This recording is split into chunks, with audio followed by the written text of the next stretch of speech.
കള്ളവാർത്ത കൊടുത്താൽ പത്രത്തിന്റെ ഓഫീസിൽ വന്ന് ചോദ്യം ചെയ്യും. കഴിഞ്ഞ ദിവസം ബി.ജെ.പി. സംസ്ഥാന അധ്യക്ഷൻ കെ. സുരേന്ദ്രൻ മാധ്യമങ്ങളോട് തുറന്നടിച്ചത് ഇങ്ങനെയാണ്.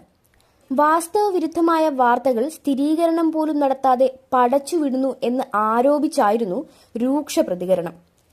ഇരുധ്രുവങ്ങളിലെന്ന് മാധ്യമങ്ങൾ തന്നെ വിശേഷിപ്പിക്കുന്ന ശോഭാ സുരേന്ദ്രനും കെ. സുരേന്ദ്രനും വൈര്യം മറന്ന് അടുക്കുന്നു എന്ന വാർത്ത കൂടി ചൂണ്ടിക്കാട്ടിയായിരുന്നു ബി.ജെ.പി. അധ്യക്ഷന്റെ പ്രതികരണം.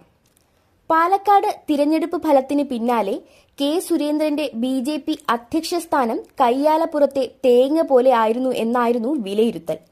പാർട്ടിക്ക് ഉള്ളിൽ നിന്ന് തന്നെ സുരേന്ദ്രനെ മാറ്റാനായി ശബ്ദമുയർന്നതായാണ് വിവരം.